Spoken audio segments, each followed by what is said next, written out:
You know, personally, I think if I was a filmmaker, I would probably would have done the film differently. But I think this film was well done. I think it covered all aspects of the East. It covered the struggle with Ocean Hill, Brownsville, with the school, the community takeover of the school system in Brooklyn, Ocean Hill, Brownsville. I thought he covered that pretty well. All right, for sure, because you're Like I mentioned before, I was a student at 271 when G2 was and a that's part of the teacher, foundation called and it education. was just one of the greatest experiences. I would later move away to Long Island, but I still had strong connections with Brooklyn. I came to Reverend Dorsey's church to be a member of a leadership program ran by, at that time, his chief of staff, who is now a great public servant, Charles Barron. Right. And all of those experiences shaped the person who I am today.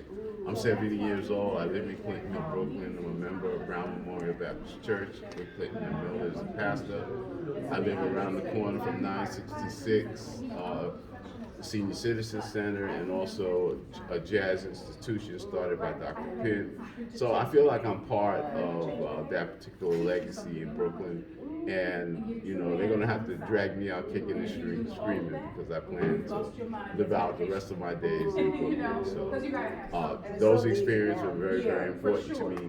And like I said, those experiences shaped the person who I am today. You mentioned you just recently started doing being a filmmaker. What made you start wanting to be a documenting things? Well, actually, you know, it was during the pandemic. I was trying to figure out what I was going to do with the rest of my life. You know, although the pandemic put us on hold, you know, the clock of time never really stops ticking, so I had to find something. So I travel around the country. I spent a lot of time in Philadelphia with people like Alfie Pollard and Leo Gasson and Robert Kenyatta.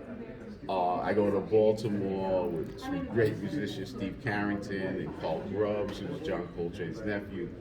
I document a lot of stuff with Reggie Workman, the great bassist. So I've been spending a lot of time in the jazz community with people like Joe Chambers, the great drummer with Blue Note Records. So, you know, I try to stay active. One of the things that I'm most proud of is my association with Warren Smith, who's a great educator, who is a great educator and a wonderful percussionist. He is one of the founders of what they used to call the Loft Jazz Scene. And now he's developed a venue in the Bronx at the Andrew Freeman Home, where he and Anton Reed, who have a 55-year relationship, have really formed a wonderful venue where they bring experimental jazz and other great forms of music to their venue as well. So I feel blessed to be part of that community, and just like everything that I do now is a reflection of the kid that I was growing up in Brooklyn back in the late 50s, early 60s. And how can we get in contact with you? Well, I'm on all social media platforms. Kevin W. Thorborn on Facebook, Harlem Sun 2 on Instagram. I have a YouTube channel, Kevin Thorborn.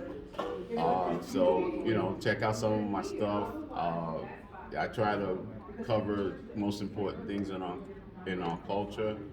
And I just try to be a reflection of the person that G2 UC was. People like Dr. Al Van was. People like Roger Green in places like Crown Heights. So I try to be a reflection of all those people and try to live the kind of life that they would be proud of, and just hold on to all the things that the East represents. Thank you so much. Oh, before you leave, what festival are you at? And what place are you? Where are you?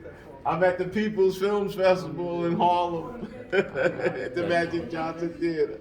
Thank you so much. Thank you, bro. I appreciate it.